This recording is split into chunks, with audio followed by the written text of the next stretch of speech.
নমস্কার।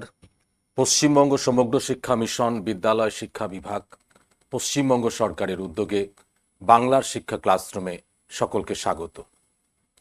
আমি ডক্টর প্রিয়তোষ বসু, সহশিক্ষক, যোধপুর পার্ক বয়েজ স্কুল। আজ তোমাদের নবম শ্রেণীর বাংলা কবিতা ভাঙার গান নিয়ে কিছু কথা বলবো। ভাঙার গান কবি কাজী নজরুল ইসলামের লেখা। কবিতায় যাওয়ার আগে কবির সম্পর্কে দু চার কথা আমরা একটু জেনে নেব।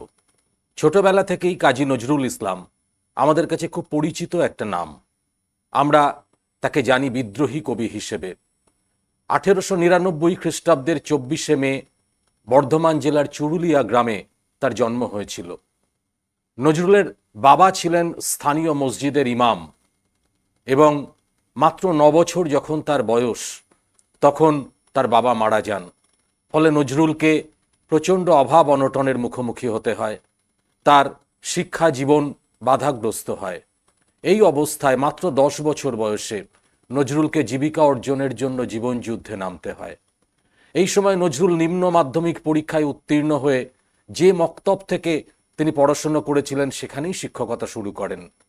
তার সঙ্গে কখনো কবরের সেবক, কখনো মসজিদের মুয়াজ্জিন, কখনো রেলওয়ে গার্ডের খানসামা, কখনো চা রুটির দোকানে কাজ, এরকম নানা রকম কাজ নজরুল ইসলামকে করতে হয়েছিল তার বেঁচে থাকার জন্য। 1917তে তিনি সেনাবাহিনীতে যোগ দেন এবং 49 বেঙ্গল রেজিমেন্টের হাবিলদার পর্যন্ত হয়েছিলেন। নজরুল কাছ থেকে দেখেছিলেন যুদ্ধকে আর রক্তে অনুভব করেছিলেন পরাধীনতার যন্ত্রণাকে। তার কবিতার মধ্যে তাই সেই বিদ্রোহের তেজ আমরা দেখতে পাই। নজরুল সাংবাদিকতাও করেছেন। মুসলিম ভারত, বঙ্গীয় মুসলমান সাহিত্য পত্রিকা, উপাসনা ইত্যাদি পত্রিকায় তার লেখালেখি প্রকাশিত হয়, কিন্তু তার নিয়মিত সাংবাদিকতা শুরু হয় নবযুগ পত্রিকার মাধ্যমে। 1976 সালের 29শে অগস্ট নজরুল প্রয়াত হন বাংলাদেশে।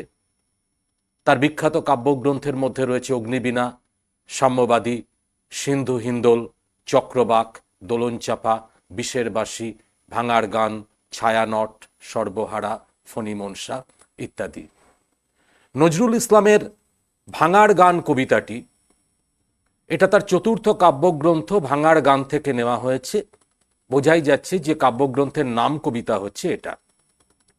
1924 খ্রিস্টাব্দের অগস্ট মাসে এই কাব্যগ্রন্থটি প্রকাশিত হয় এবং মেদিনীপুরের মানুষের স্বাধীনতা সংগ্রামে অবদান স্মরণ করে নজরুল এই কাব্যগ্রন্থটি উৎসর্গ করেছিলেন সমগ্র মেদিনীপুরবাসীকে। কিন্তু এই কবিতাটার পেছনে একটা প্রেক্ষাপট আছে। অসহযোগ আন্দোলনের সময় দেশবন্ধু চিত্তরঞ্জন দাস যখন কারারুদ্ধ, সেই সময় চিত্তরঞ্জনের পত্রিকা বাংলার কথা সম্পাদনার দায়িত্ব নেন চিত্তরঞ্জনের স্ত্রী বাসন্তী দেবী। বাসন্তী দেবী ইচ্ছা প্রকাশ করেন যে নজরুল ইসলামের একটা কবিতা তার পত্রিকায় ছাপবেন এবং তাদের পারিবারিক শহীদ সুকুমার রঞ্জন দাস সেই অনুরোধ নিয়ে নজরুল ইসলামের কাছে যান। নজরুল ইসলাম এক জায়গায় বসে অল্প কিছু সময়ের মধ্যেই ভাঙার গান কবিতাটা লেখেন। 1922 খ্রিস্টাব্দের 20শে জানুয়ারি বাংলার কথায় প্রথম এই কবিতাটা প্রকাশিত হয়। এই গানটার সুরারূপ করেছিলেন নজরুল স্বয়ং। কারাবন্দী দেশপ্রেমিকরা এই গানটা কোরাসে গাইতেন। নজরুল নিজেও যখন জেলে ছিলেন এই গানটা তিনি অন্যান্য বন্দীদের সঙ্গে গেয়েছেন। একক কণ্ঠে এই গানটি প্রথম রেকর্ড করার নাম পাওয়া যায় যার, তিনি হলেন গিরিন চক্রবর্তী। 1924 খ্রিস্টাব্দের 11ই নভেম্বর ইংরেজ সরকার সমগ্র ভাঙার গান কাব্যগ্রন্থটিকে নিষিদ্ধ করেছিল। আমরা চলো একবার ভাঙার গান কবিতাটা গান হয়েছিল যার গলায় প্রথম একক কণ্ঠে গিরিন চক্রবর্তী, তার গলায় গানটা শুনে নিই। ভেঙে ফেলে করে রেলোপাট রক্ত জমাট শিকল পূজার ভাষা নেবেদি কারা রইল কপাট ভেঙে ফেলে করে রেলোপাট, রক্ত জমাট শিকল পূজার পাষাণ বেদী। ওরে ও তরু নিশান বাজা তোর প্রলয় বিশান, ধ্বংস নিশান উঠুক প্রাচীর প্রাচীর ভেদী। ওরে ও তরু নিশান বাজা তোর প্রলয় বিশান, ধ্বংস নিশান উঠুক প্রাচীর প্রাচীর ভেদী। তারা রইল কপাট ভেঙে ফেল কর রেলোপাট, তারা রইল কপাট ভেঙে ফেল কর রক্ত জমাট শিকল পূজার পাষাণ বেদী।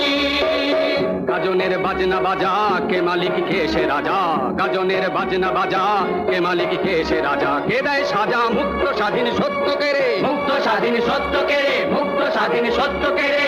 হা হা হা পায়ে যে হাসি ভগবান করবে ফাঁসি, সর্বনাশী শিখায় এহীন তথ্য কে রে। হা হা হা পায়ে যে হাসি ভগবান করবে ফাঁসি, সর্বনাশী শিখায় এহীন তথ্য কে রে। তারা রইল কপাট ভেঙে ফেল কর রেলোপাট, তারা রইল কপাট ভেঙে ফেল কর রেলোপাট, রক্ত জমাট শীতল পূজার পাষাণ বেদী। ওরে ও পাগলা ভোলা তেরে দে প্রলয় তোলা, ওরে ও পাগলা ভোলা তেরে দে প্রলয় তোলা। কারত গুলা জোর সে ধরে হ্যাঁচকা টানে, জোর সে ধরে হ্যাঁচকা টানে, জোর সে ধরে হ্যাঁচকা টানে। মার হক হায়দারি হক কাঁধে নে দুন্দুকি ডাক, ডাক করে ডাক মৃত্যুকে ডাক জীবন পানে। মার হক হায়দারি হক কাঁধে নে দুন্দুকি ডাক, ডাক করে ডাক মৃত্যুকে ডাক জীবন পানে। তারা রইল কপাট ভেঙে ফেল কর রেলোপাট, তারা রইল কপাট ভেঙে ফেল কর রেলোপাট, রক্ত জমাট শিকল পূজার পাষাণ বেদী। নাচে ওই কাল বসে কি কাটাবি কাল বসে কি, নাচে ওই কাল বসে কি কাটাবি কাল বসে কি। দেরে দেখি ভীমকার আর ওই ভিত্তি নারী, ভীমকার আর ওই ভিত্তি নারী, ভীমকার আর ওই ভিত্তি নারী। লাঠি মার ভাঙরে তালা যত সব বন্দিশালায়, আগুন জ্বালা আগুন জ্বালা ফেলু বাড়ি। লাঠি মার ভাঙরে তালা যত সব বন্দিশালায়, আগুন জ্বালা আগুন জ্বালা ফেলু বাড়ি, আগুন জ্বালা আগুন জ্বালা ফেলু বাড়ি, ফেলু বাড়ি। তোমরা গিরিন চক্রবর্তীর কণ্ঠে যে গানটা শুনলে, এই গানটা ব্যবহার করা হয়েছে, যে ভিডিওটা তোমরা দেখলে সেটা হচ্ছে চট্টগ্রাম অস্ত্রাগার লুণ্ঠন সিনেমা। চলো এবার আমরা কবিতার টেক্সটে যাই। কারারই লৌহ কপাট ভেঙে ফেল কররে লোপাট, রক্ত জমাট শিকল পূজার পাষাণ বেদী। ওরে তরু নিশান বাজা তোর প্রলয় বিশান, ধ্বংস নিশান উড়ুক প্রাচীর প্রাচীর ভেদী। কারাগার ইংরেজের কারাগার, সেই কারাগার ইংরেজের অত্যাচারের প্রতীক, বন্দি জীবনের নিপীড়নের প্রতীক। তাই নজরুল দেশের তরুণ সম্প্রদায়কে উদ্দেশ্য করে আহ্বান জানিয়েছেন, ইংরেজের অত্যাচারের প্রতীক কারাগারের সেই লৌহ কপাটকে ভেঙে ফেলতে হবে। কারাগারে জমাট বেঁধে আছে স্বাধীনতা সংগ্রামীদের রক্ত। শিকল পুজোর পাষাণ বেদী, কারাগারের পাষাণ চত্বর সেই বন্দীদের রক্তে জমে আছে। সমস্ত তরুণদেরকে তিনি ঈশান বা শিবের সঙ্গে তুলনা করছেন এবং তাদেরকে আহ্বান করছেন, বাজাতর প্রলয় বিশান, ধ্বংস নিশান উড়ুক প্রাচীর প্রাচীর ভেদী। মহাদেব যেমন তার রুদ্র রূপে নতুন পৃথিবী সৃষ্টি করেন, পুরনোর ধ্বংস করেন, সেভাবেই দেশের তরুণ বিপ্লবীরা প্রলয় বিশান বাজিয়ে ধ্বংসের পতাকা উড়িয়ে প্রাচীর প্রাচীর ভেদ করে ধ্বংসের পতাকা তারা পুঁতে দেবে। প্রাচী মানে এখানে প্রাচ্যভাগ, অর্থাৎ এশিয়া মহাদেশ, আরও নির্দিষ্ট করে বললে ভারতবর্ষের কথা বলা হচ্ছে।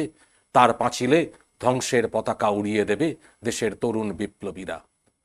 গাজনের বাজনা বাজা কে মালিক কে সে রাজা, কে দেয় সাজা মুক্ত স্বাধীন সত্য কেরে।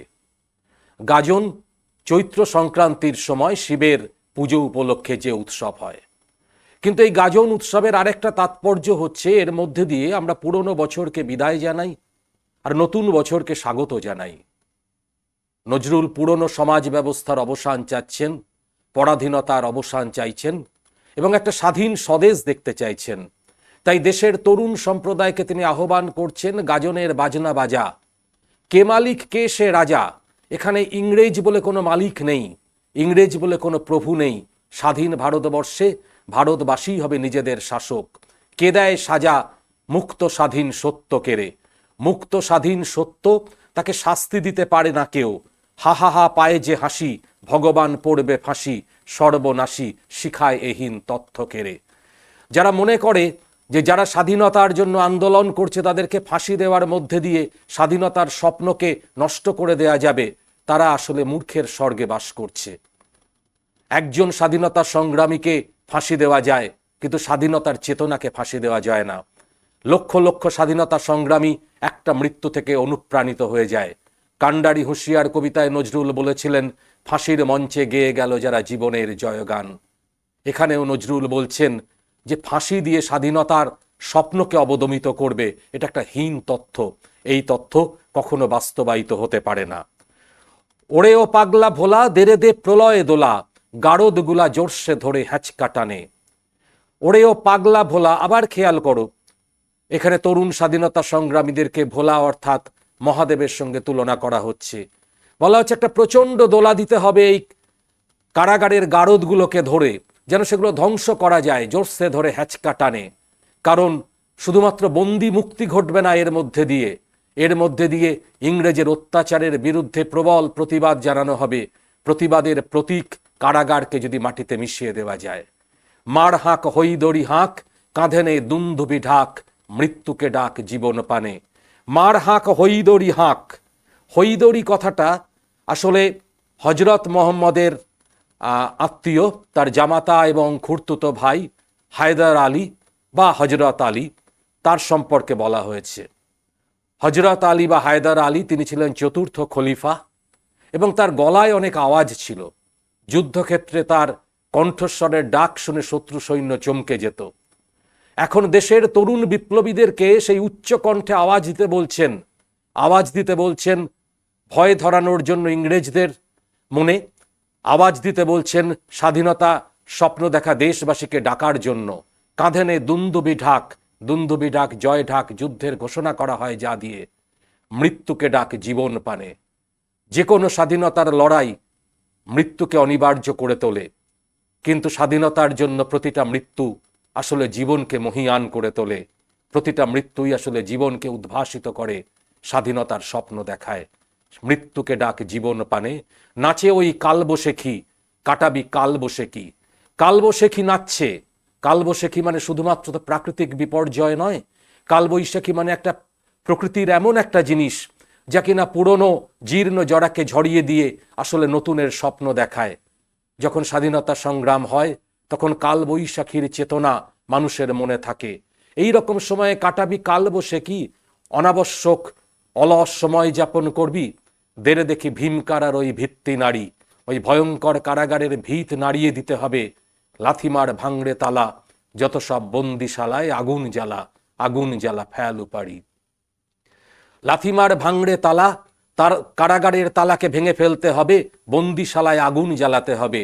আবার বলছি, যেটা শুধুমাত্র একটা কারাগারকে ভেঙে ফেলা নয়, কারাগার আসলে প্রতীক, ইংরেজের ঔদ্ধত্যের প্রতীক, অত্যাচারের প্রতীক। সেই কারাগারে আগুন জ্বালিয়ে তার ভিত্তি উপড়ে ফেলতে হবে, তবেই ইংরেজের মুখোমুখি দাঁড়িয়ে প্রতিস্পর্ধা জানানো সম্ভব হবে। এভাবে নজরুল তার বিদ্রোহী চেতনার প্রকাশ ঘটিয়েছেন, স্বাধীনতার স্বপ্নের কথা উচ্চারণ করেছেন, দেশের তরুণ বিপ্লবীদেরকে স্বাধীনতার জন্য আহ্বান করেছেন। যে কবি তার প্রথম কাব্যগ্রন্থ অগ্নিবীণার অতি উল্লেখযোগ্য বিদ্রোহী কবিতায় বলেছিলেন, আমি চির বিদ্রোহী বীর, বিশ্ব ছাড়ায় উঠিয়াছি একা বিশ্ববিধাত্রীর। তার কবিতায় বিদ্রোহের এই সুর অত্যন্ত প্রত্যাশিত। ভাঙার গান তাই উজ্জীবনের গান, ভাঙার গান তাই স্বাধীনতার মন্ত্র উচ্চারণ। এই কবিতার আলোচনার পর আমি তোমাদেরকে কয়েকটা গুরুত্বপূর্ণ লাইন দেখাবো, যে পংক্তিগুলো তোমরা দেখবে এবং এগুলোকে একটু ভালো করে অনুধাবন করবে, তাহলে আমার বিশ্বাস এই কবিতার যে মূল নির্যাস, মূল বক্তব্য, সেগুলো তোমরা দেখে নিতে পারবে। কারার ওই লৌহ কপাট ভেঙে ফেল কর রে লোপাট, প্রথম এই লাইনটা তোমরা দেখবে। ধ্বংস নিশান উড়ুক প্রাচীর প্রাচীর ভেদি, সর্বনাশী শিখায় এহীন তথ্য কেড়ে। তারপর ডাক ওরে ডাক, মৃত্যুকে ডাক জীবন পানে। এবং সবশেষে যত সব বন্দিশালায় আগুন জ্বালা ফেল উপাড়ি। এই পংক্তিগুলোর তাৎপর্য দেখার পাশাপাশি সমগ্র কবিতায় নজরুলের যে বিদ্রোহী চেতনার প্রকাশ ঘটেছে সেটা একটু নিজেরা অনুধাবন করার চেষ্টা করবে। আশা করি এই আলোচনা তোমাদের সাহায্য করবে কবিতাটা বুঝতে। সকলে ভালো থাকবে। আজ এই পর্যন্ত।